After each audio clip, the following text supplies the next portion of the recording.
Hi, I'm Amanda Morrall, Personal Finance Editor with Interest.co.nz, and this is another one of our double shot interviews. I'm pleased to have with me today Michael Walsh, who is the head of responsible investing for Hunter Hall, one of the big players in this industry. He's also the publisher and editor of the Ethical Investor magazine. And Michael was here as part of the Responsible Investors briefing held in Auckland, and there was a big gathering where information was shared. We heard some updates about what's happening in this space, and there is quite a bit happening in this space. There's now more than 1,000 investment houses who have signed up to the United Nations Principles for Responsible Investing.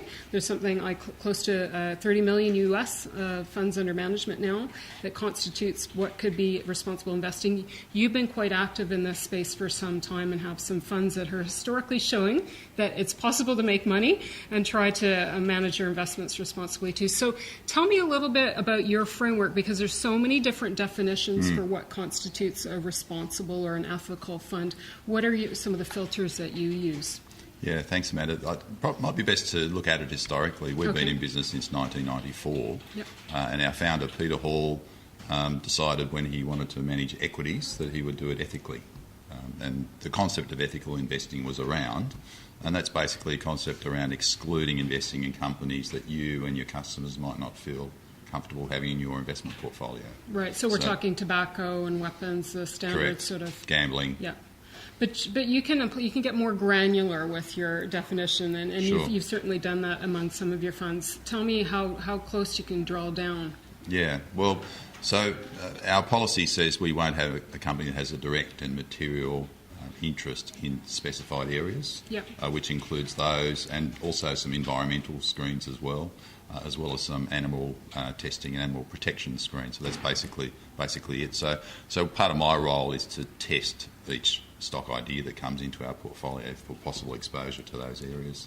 And if it does have a direct significant business that's exposed to those areas, it gets excluded from investment. And one example we might be able to provide is the one, I believe it's your Deep Green Fund, where based on the Japanese whaling principles, there's no investments or exposure to Japan at all. Is that correct? So most of our funds have the normal screen. So our flagship fund, the Value Growth Trust, which has been going since 1994, has the basic negative screen. Then about 4 to 5 years ago, we introduced a so-called Deep Green Fund, which had additional screens. And it, in addition, has the anti-whaling screen, so it excludes investment in countries that support commercial whaling, which is a very, very strong screen, not necessarily to everybody's taste. And it also has positive screens, so it doesn't invest in responsible mining companies, for example. It will only invest in industries that are seen to be good for the environment and society, such as education, healthcare, positive environmental companies, technology companies, etc. One of the interesting things that came out yesterday was that over the long term that a lot of these ethical funds are actually outperforming sort of the average fund out there. Tell me a bit about some of the, because you worked with that, the methodology used and what those long-term reports are looking like. Yeah, I think it to claim that ethics always increases returns is a long bow. So I certainly wouldn't make that claim. What I would say is I don't think our ethical screens get in the road of finding a good stock investment. We're not a benchmark investor. We go all around the world. We invest in 80 to 100 companies across our business. There are thousands and thousands of ideas in qualifying industries that we can explore. And so it's more our investment methodologies, our value investing style, that gives us the ability to generate the good long-term returns that people are seeking. Along the way, you can have some volatility. Along the way, you can have periods when your portfolios underperform. We actually happen to be in one of those at the moment. But if you look at the numbers in these types of equity portfolios, if they're well managed over periods of 5, 7, 10 years or more, you should be able to beat the bank over most of those periods and get compensation for that risk. So that's what it's about. So when somebody goes into one of these funds, I mean, you always do hear about people being encouraged to go for the long course, and there's too much focus on short term, which has led to some of the problems that we have today with, social human rights interaction and problems and violations and environmental problems and whatnot. So for whom does this type of fund appeal most to? Are these people that are trying to take a stand against what we've seen happen recently? Most of our investors are there for the return. Yep. We like them to be patient, long-term investors with a time frame of at least 5 years. Yep.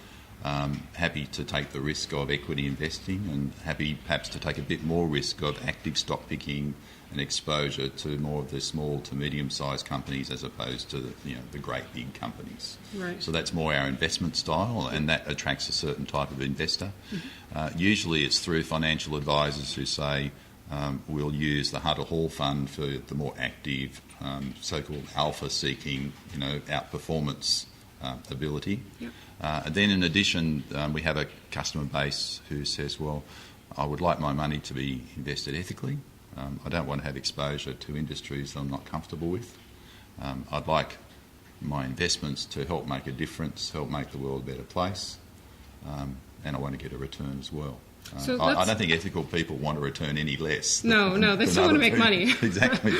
And so, and in fact, they can make money. You've got one of the best performing funds out there now. Tell me a bit about that one and what it's. Well, the Hunter Hall Bay Growth Trust is our first fund. It was launched in May 1994. Its since inception return is 12.74%. And that shows, if you look at all the funds registered in Australia under the Morningstar database, and there's about 1,000 funds that have been going since that time. It's actually the best performer of all types of funds in all asset classes. So we're very proud of that result. It's also a top quartile fund over periods of 7, 10 years or more. And what would you attribute to its good performance? Mainly the ability to pick stocks, the ability to be unconstrained and look in different parts of the world for deep value opportunities. Yep. I think another trick is to, once you find a good stock and it starts to travel well, it's knowing how long to hang on to it for. So we don't automatically sell what was a really cheap stock as soon as it's become a bit less cheap. We actually do manage it through the growth phase. So our largest position at the moment, a liver cancer company called Certex, represents 12% of our funds, and that's one of our leading stocks that's travelling very well through its execution of its business plan. So with you raised healthcare is going to be a huge issue in the next coming decades, and also climate change. So with those two issues bearing down on us, are you specifically looking at stocks that will address or somehow kind of seize those opportunities in that space? We have about 20% of our funds exposed to the healthcare sector, which is twice the benchmark or twice the market average. The reason for that is that the healthcare sector is very interesting. It's the demographic changes we're going through, where people are living much longer lives. I mean, the last 50 years, the 65-year-old's life expectancy has increased by 10 years. And the reason people are staying alive longer is because of these life-saving treatments. And we see that having a lot further to go.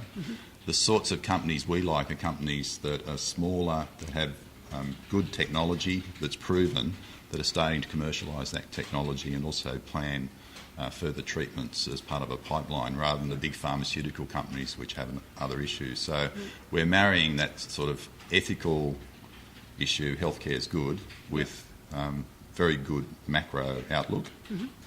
We think there's a great outlook for healthcare through longevity, with our investment philosophy of saying let's identify the good smaller company picks that have the potential to be leaders in the healthcare sector in the future.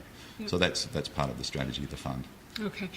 Going forward, what challenges do you see ahead for just investors, fund managers particularly right now? I mean, there's growing skepticism all around. Is it a hard sell, some of these funds for investors?